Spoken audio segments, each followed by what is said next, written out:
ಇನ್ನು ಯೂಟ್ಯೂಬರ್ ಸಮೀರ್ ವಿಚಾರಣೆಗೆ ಇವತ್ತು ಹಾಜರಾಗಿದ್ದಾರೆ ಅನ್ನೋ ಮಾಹಿತಿಗಳು ಸಿಗ್ತಾ ಇದೆ. ಬೆಳ್ತಂಗಡಿ ಠಾಣೆಗೆ ಹಾಜರಾಗಿದ್ದಾರೆ ಯೂಟ್ಯೂಬರ್ ಸಮೀರ್. ಬೆಳಗ್ಗೆ 10 ಗಂಟೆಗೆ ವಿಚಾರಣೆಗೆ ಬರಬೇಕು ಅಂತ ನಿನ್ನೆ ಪೊಲೀಸರು ಹೇಳಿ ಕಳಿಸಿದ್ರು. ಆದರೆ ಈಗ ಆತ ವಿಚಾರಣೆಗೆ ಬಂದಿದ್ದಾನೆ ಬೆಳ್ತಂಗಡಿ ಪೊಲೀಸ್ ಠಾಣೆಗೆ ಅನ್ನೋದು ಗೊತ್ತಾಗಿದೆ. ಯಾಕೆ ತಡವಾಗಿ ಬಂದ ಅಂತೇಳಿ ಅಫ್ಕೋರ್ಸ್ ಅಲ್ಲಿ ಪೊಲೀಸರು ಎಕ್ಸ್ಪ್ಲನೇಷನ್ ಅನ್ನ ಕೇಳ್ತಾರೆ. ಅದಕ್ಕೆ ಯಾವ ತರ ಉತ್ತರವನ್ನ ಸಮೀರ್ ಕೊಡ್ತಾನೆ ಅನ್ನೋದ್ರ ಜೊತೆಯಲ್ಲಿ ಇವತ್ತು ಒಂದಿಷ್ಟು ವಸ್ತುಗಳನ್ನ ಆತನಿಗೆ ತರೋದಕ್ಕೆ ಪೊಲೀಸರು ಹೇಳಿದ್ರು. ಅಂದ್ರೆ ಆತ AI ವಿಡಿಯೋನ ಏನ್ ಮಾಡಿದ್ದ, ಸೊ ಅದೆಲ್ಲಿ ಕೂತ್ ಮಾಡಿದ್ದ, ಮೊಬೈಲ್ ಯೂಸ್ ಮಾಡಿದ್ನ, ಕ್ಯಾಮ್ರಾ ಯೂಸ್ ಮಾಡಿದ್ನ, ಎಡಿಟ್ ಮಾಡಿದಂಥ ಲ್ಯಾಪ್ಟಾಪ್ ಇರ್ಬೋದು, ಮೊಬೈಲ್ ಇರ್ಬೋದು, ಸೊ ಎಲ್ಲವನ್ನು ತಗೊಂಡು ಬಾ ಅಂತ ಹೇಳಿ ಪೊಲೀಸರು ಆತನಿಗೆ ಸೂಚನೆಯನ್ನ ಕೊಟ್ಟಿದ್ರು. ಅದರಂತೆ ಈಗ ತಾನೇ ಆತ ಬೆಳ್ತಂಗಡಿ ಪೊಲೀಸ್ ಸ್ಟೇಷನ್ಗೆ ವಿಚಾರಣೆಗೆ ಹಾಜರಾಗಿದ್ದಾನೆ. ಇವತ್ತು ಕೂಡ ವಕೀಲರ ಜೊತೆಯಲ್ಲಿ ಒಂದಿಷ್ಟು ಫೈಲಲ್ಲಿ ಸಾಕ್ಷಿಗಳನ್ನ ತಗೊಂಡು ಬರ್ತಾ ಇದ್ದಾನೆ. ದೃಶ್ಯಗಳಲ್ಲಿ ಗಮನಿಸ್ತಾ ಇದ್ದೀವಿ. ನೆನ್ನೆನೂ ಅಷ್ಟೇ ಒಂದಿಷ್ಟು ಸಾಕ್ಷಿಗಳನ್ನ ತಂದಿದ್ದ. ಆದರೆ ನೀನು ಯಾರು ಹೇಳಿದ್ರು ಅಂತ ವಿಡಿಯೋ ಮಾಡಿದೆ, ಯಾರಾದರೂ ನಿನಗೆ ಸಂಪರ್ಕ ಮಾಡಿದ್ರಾ ಅಥವಾ ಬಲವಂತ ಮಾಡಿದ್ರಾ, ಆಮಿಷ ಒಡ್ಡಿದ್ರಾ, ಇಂಥದ್ದೆಲ್ಲ ಪ್ರಶ್ನೆಗಳನ್ನ ಕೇಳಿದಾಗ ಇಲ್ಲ, ಸೌಜನ್ಯ ಪರ ಹೋರಾಟಗಾರರು ಏನು ಭಾಷಣ ಮಾಡ್ತಾ ಇದ್ರು ಅಥವಾ ಆರ್ಟಿಕಲ್ಗಳು ಏನು ಬಂದಿತ್ತು, ಸೊ ಈ ಆಧಾರದ ಮೇಲೆ ನಾನು ವಿಡಿಯೋ ಮಾಡಿದ್ದೆ ಅಂತ ಆತ ಹೇಳಿದ್ದ. ಅಂದರೆ ಇನ್ನೊಂದಿಷ್ಟು ಪ್ರಶ್ನೆಗೆ ಆತ ತಬ್ಬಿಬ್ಬಾಗಿದ್ದ. ಸೊ ಇವತ್ತು ಲ್ಯಾಪ್ಟಾಪ್, ಮೊಬೈಲ್ ಸೇರಿದಂತೆ ಒಂದಿಷ್ಟು ವಸ್ತುಗಳಿರ್ಬೋದು, ಜೊತೆಗೆ ಆ ವಿಡಿಯೋನ ಶೂಟ್ ಮಾಡಿದ್ಯಾರು, ಎಡಿಟ್ ಮಾಡಿದ್ಯಾರು, ಆತನ ಟೀಮ್ನಲ್ಲಿ ಎಷ್ಟು ಜನ ಇದ್ದಾರೆ, ಸೊ ಹೀಗೆ ನಾನಾ ಪ್ರಶ್ನೆಗಳನ್ನು ಕೇಳಿದ್ರು. ಕೆಲವೊಂದು ವಸ್ತುಗಳನ್ನು ಕೂಡ ಇವತ್ತರ ಕೇಳಿದ್ರು.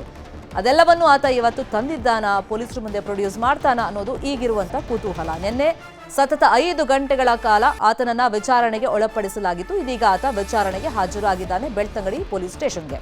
ಇದೇ ವಿಷಯವಾಗಿ ಇನ್ನಷ್ಟು ಡೀಟೇಲ್ ಆಗಿ ಇನ್ಫಾರ್ಮೇಶನ್ ಕೊಡ್ತಾ ಹೋಗೋದಕ್ಕೆ ಫೋನ್ ಸಂಪರ್ಕದಲ್ಲಿ ಕನೆಕ್ಟ್ ಆಗಿದ್ದಾರೆ ನಮ್ಮ ರಿಪೋರ್ಟರ್ ಕಿಶನ್. ಇವತ್ತು 10 ಗಂಟೆಗೆ ವಿಚಾರಣೆಗೆ ಹಾಜರಾಗಬೇಕು ಅಂತ ನಿನ್ನೆ ಪೊಲೀಸರು ಹೇಳಿ ಕಳಿಸಿದ್ರು. ಆ ಸೂಚನೆ ಇದ್ರೂ ಕೂಡ ಈತ ತಡವಾಗಿ ಬಂದಿದ್ ಯಾಕಂತೆ ಏನ್ ಮಾಹಿತಿ ಸಿಗ್ತಾ ಇದೆ? ಎರಡನೇ ದಿನದ ವಿಚಾರಣೆಗಾಗಿ ಈಗ MD ಸಮೀರ್ನನ್ನ ಬೆಳ್ತಂಗಡಿ ಪೊಲೀಸ್ ಠಾಣೆಗೆ ನಿನ್ನೆ ಬುಲಾವ್ ಕೊಟ್ಟಿದ್ರು. ಸುಮಾರು 10:30ಕ್ಕೆ ಬುಲಾವ್ ಕೊಟ್ಟಿದ್ರು. ಆದ್ರೆ ಇದೀಗ ಕಳೆದ 5 ನಿಮಿಷಗಳ ಹಿಂದೆ ಆತ ಕಾರ್ನಲ್ಲಿ ಬಂದಿರುವಂತದ್ದು. 3 ವಕೀಲರ ಜೊತೆ ನಿನ್ನೆ ತರನೇ ಆತ ಬಂದಿದ್ದಾನೆ.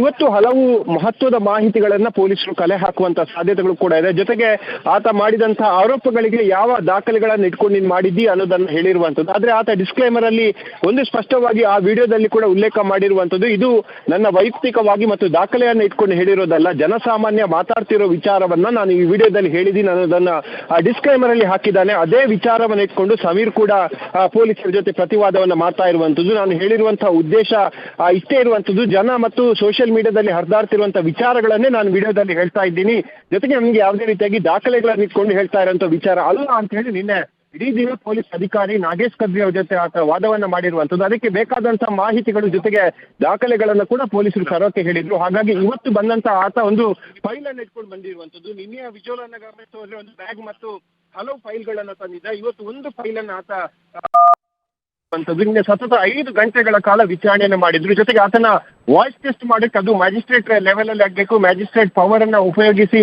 ವಾಯ್ಸ್ ಟೆಸ್ಟ್ ಅನ್ನ ಮಾಡಬೇಕು. ಅಂತಹ ಪ್ರಕ್ರಿಯೆಗಳು ಇವತ್ತು ನಡೆಯುವಂತಹ ಸಾಧ್ಯತೆಗಳು ಕೂಡ ಇದೆ. ಜೊತೆಗೆ ಮತ್ತೊಂದು ಗಮನಿಸಬೇಕಾಗುತ್ತೆ, ಮಹೇಶ್ ಶೆಟ್ಟಿ ತಿಮರೋಡಿ ಮುಂದೆ ಹಿರಿಯಡ್ಕದ ಅಥವಾ ಬ್ರಹ್ಮಾವರ ಪೊಲೀಸ್ ಠಾಣೆಗೆ ಹೋಗುವ ಸಂದರ್ಭದಲ್ಲಿ ಮತ್ತು ಹಿರಿಯಡ್ಕದ ಜೈಲಿನಿಂದ ಉಜಿರೆಗೆ ಬರುವಾಗ ಒಂದು ವಾಹನವನ್ನ ಉಪಯೋಗಿಸಿದ್ರು. ಅದೇ ವಾಹನವನ್ನ ಸಮೀರ್ ಕೂಡ ಉಪಯೋಗಿಸಿದ್ದಾನೆ. ಆದ್ರೆ ಹಿಂಭಾಗದಲ್ಲಿ ಧರ್ಮೋ ರಕ್ಷತಿ ರಕ್ಷಿತಾ ಎಂಬ ಬರಹ ಇರುವಂತದ್ದು. ಹಾಗಾಗಿ ಇದು ಕೂಡ ಬಹಳ ಕುತೂಹಲವನ್ನ ಕೇಳಿಸಿರುವಂತದ್ದು. ಮತ್ತೆ ಯಾವ ಮೆಸೇಜ್ ಅನ್ನ ಕೊಡೋಕೆ ಇವರು ಹೊರಟಿದ್ದಾರೆ ಎಂಬ ಅರ್ಥದಲ್ಲಿ ಜನ ಕೂಡ ಸದ್ಯ ಇವತ್ತು ವಿಚಾರಣೆ ಆರಂಭಗೊಂಡಿದೆ. ಇವತ್ತು ಕೂಡ ಸತತ 5 ಗಂಟೆಗಳ ಕಾಲ ವಿಚಾರಣೆ ನಡೆಯುವಂತಹ ಸಾಧ್ಯತೆಗಳು ಇರುವಂತದ್ದು. ಶರ್ಮಿಳಾ.